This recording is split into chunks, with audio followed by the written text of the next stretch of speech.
Hey everybody, welcome back to Video Game. So today we're continuing the series on the MiSTer FPGA DE10 Nano project, and you know what time it is. It's time to talk about the Nintendo 64 core again, because over the weekend, Robert, or FPGAZumSpass, updated it one more time, bringing us even more playable games. And I know you saw the preview yesterday, but I've been saving some things for Monday because I thought it would just be fun. But right off the top, another game that has started working that never used to work before is Blastcore. I know a lot of people were waiting to see this game on the channel, and I didn't want to let you guys down. And big thanks to Andy D for sending this capture over, because I was busy absolutely all weekend long with commitments. But getting another game working on the current Nintendo 64 core is absolutely spectacular, especially one that so many people have been waiting for. I remember playing Blastcore back in the day, and it is basically just an open world, blow everything up, run it over, run through it game, and it really does have that DNA of like an early Grand Theft Auto going on, which means it's going to be an absolute ton of fun. And before the most recent core, this was just not a game that you were going to get running on the Nintendo 64 FPGA core. Didn't really have much to do with TLB whatsoever, but there are other implementations that are still being added to the core, which are still going to bring other games alive, and that's what you're seeing here. And this video is basically almost all new games that are now working, so we got a ton of stuff to show you. But Blastcore is one of those games, it seems so simple on paper, it seems so simple in screenshots. When you actually play the game, it becomes incredibly deep and really fun. And of course, as kids and even as adults, driving around and just rampaging through a video game, watching absolutely everything blow up around you is always going to be a fun time. So if you've never actually played Blastcore before, I can't recommend it enough. I get constant comments talking about wanting to see this game show up on the channel, and now we can finally actually show it to you. That's how I know so many people have been excited for a game like this. As we get into a further level, you see the camera changes a little bit. The game gives you directions on what to do, but then it basically unleashes you on the world itself. You need to destroy everything in your tanker's path to succeed, and it is just so much fun. It kind of feels a little bit like a kaiju game. If you threw Godzilla in this and zoomed out the camera a little bit, I would be 100% there for it, but it's just another fun game to play on the current core, and it is one that never used to work. And that's the fun thing about all of these updates. It's not just visual sometimes.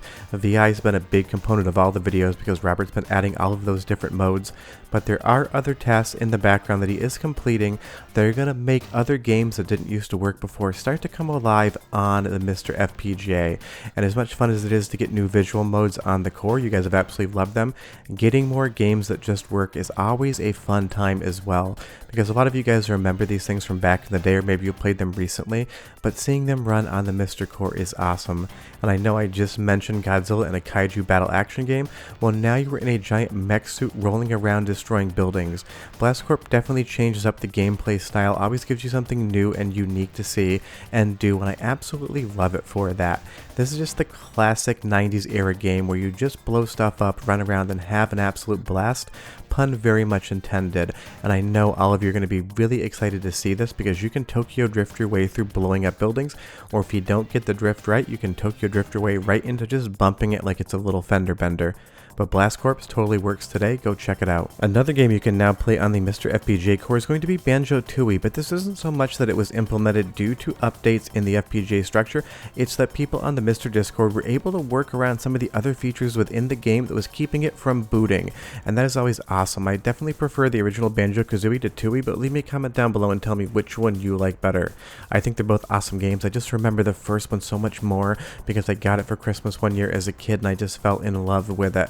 But now we can play both Banjo games on the current core. They are working, and as you can see here, this also has 16:9 mode inherently in the options menu, so you can play Banjo Tooie in full widescreen. I know a lot of people have been curious about the widescreen games.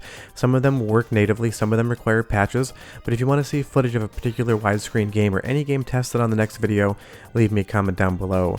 But pretty much like every other game, the audio quality is excellent. Listen, and I'll come back and show you more games that just work.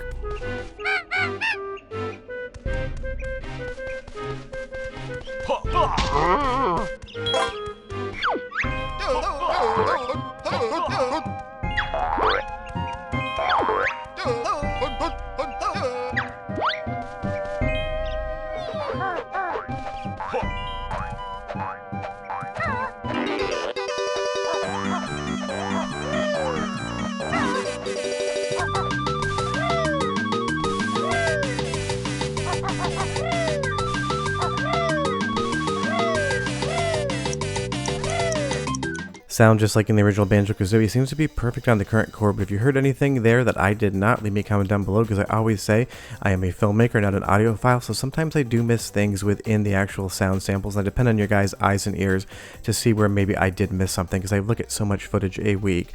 But getting Banjo Tooie running on the core as well is just awesome, because it's another one of those platformers that is so synonymous with the Nintendo 64, and it's a game that pretty much everyone played back in the day.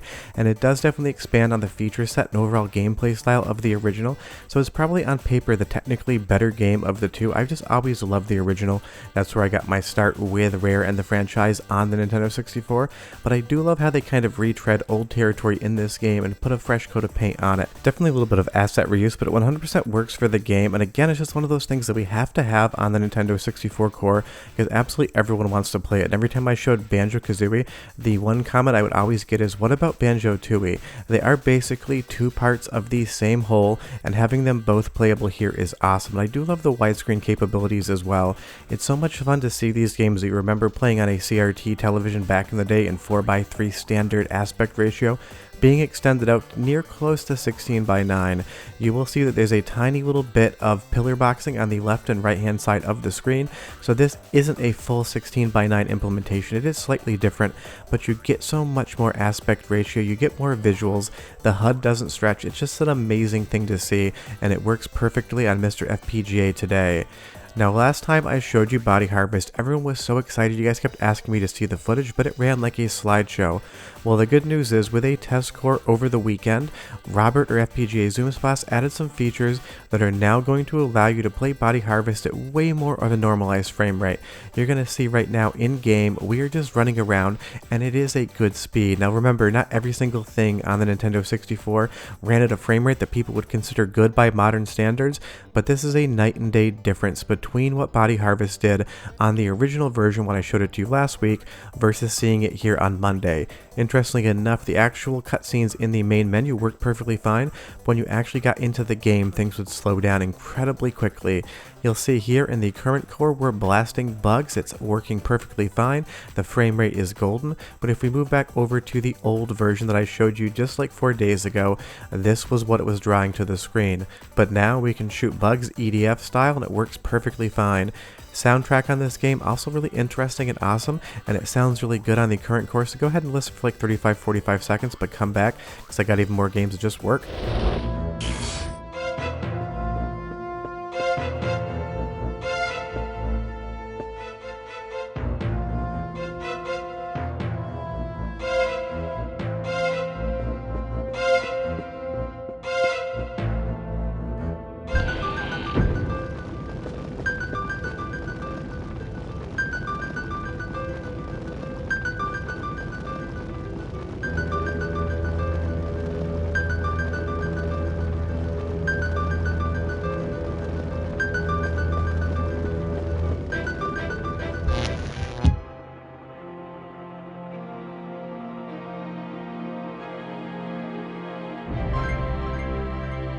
The soundtrack's awesome. It's both somehow bright and cheery as well as a little bit horror-filled at the same time, and while there's nothing about this game that actually reads horror unless you're terrified of bugs, it does kind of have those vibes going on here and there.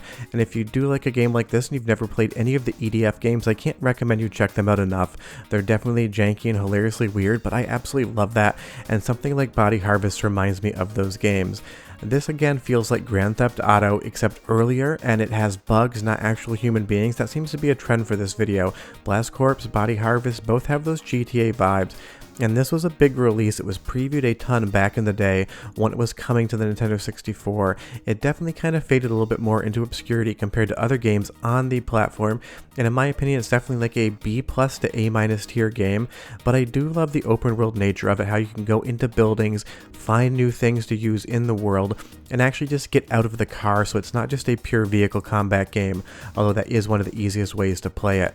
But it is another game currently that is now working on the core that I would describe as playable. Before it was working, but with the frame rate, playable would be the last thing I would have called it, but now today you can pick it up, you can play it, and you can have a really fun time doing it as well.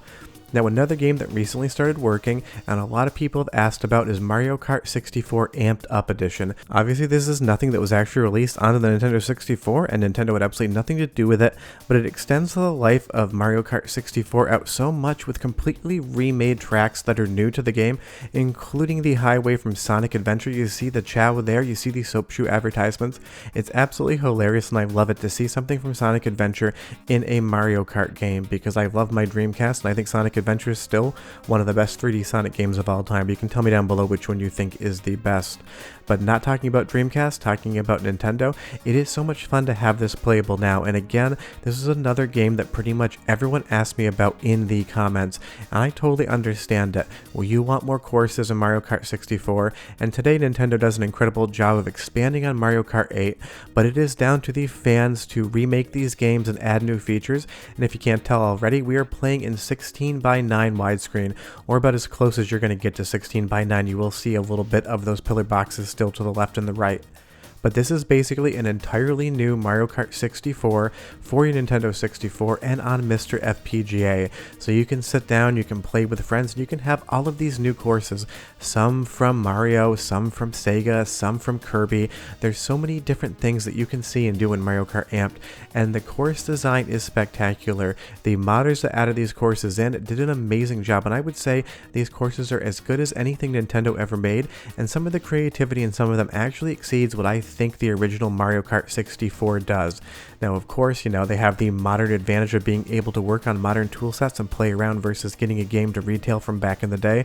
But if you've never played Mario Kart Amped Up before and you're playing games on MiSTer FPGA, I definitely think you should probably play it after this video. And the soundtrack is amazing. Listen, and I'll be right back.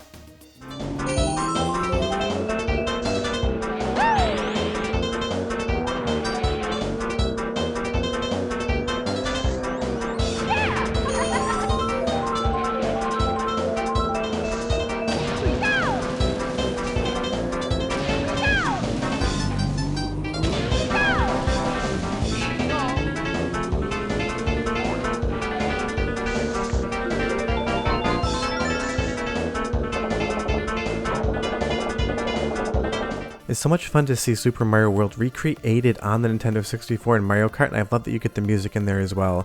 It's basically Super Mario World meets Minecraft, and it 100% works, both as a gameplay perspective as well as a game you can play on MiSTer FPGA today. And once widescreen support was added to the core as far as the screen aspect ratios, pretty much everyone wanted to see some Ocarina of Time in 16:9, and I'm here to tell you it works until it doesn't. It has nothing to do with how it's implemented on the core, how modders do it, and it comes down to pre-rendered assets which never stretch to 16:9 even with mods, and I will explain that to you why in just a moment. But running around in Hyrule through the fields in widescreen really gives Ocarina of Time a totally new feel. It is still the game you know, love, and remember, but it just has such a different thing going on when you get more of the screen real estate. And the mod is effective as well. It does move the heads-up display to the left and right hand side of the screen, making it seem like the game was originally intended to be in 16:9 because some mods never actually move the HUD. But as we get into town here, watch the corners. This is one of the areas of the game that uses pre-rendered assets just like Resident Evil would, and you start getting garbage off to the side of the screen.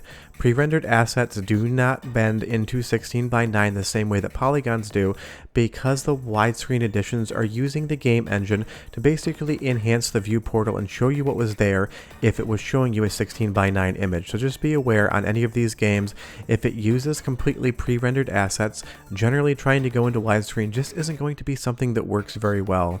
But in the Temple of Time here, with those sun rays coming in through the window in widescreen, it is just a totally new way to play the game. And if you've never checked it out that way, I can't recommend you do it enough. And I'm really curious, how far are you into your Ocarina of Time or Majora's Mask gameplays on the MiSTer? I haven't heard about anybody beating the game yet, but I've been busy all weekend long, so honestly, I haven't been reading Discord as much as I would like to, and the text moves so fast on the Nintendo 64 channel, if you walk away for 6 hours, it's basically impossible to actually catch up.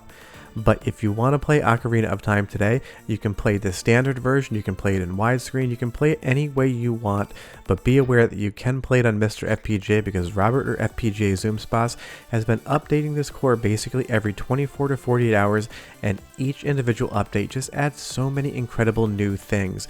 It is still so much fun for me to make these videos. You would think that maybe after this many of these previews, I might start feeling it as repetitive and like work as opposed to fun, but every single time I do the voiceover and edit, I'm as excited to talk about these games and show them to you as you are to see them. But that is the current situation with the core as of doing this voiceover. It is 10 a.m. on a Monday, and we will see what happens tomorrow because this core seems to update almost daily. But leave me a comment down below, tell me what games you want to see tested next. I love testing games for you guys, it's a lot of fun and we get to talk about them down in the comments. But short of that, Nintendo 64 and MiSTer FPGA is amazing and it just keeps getting better.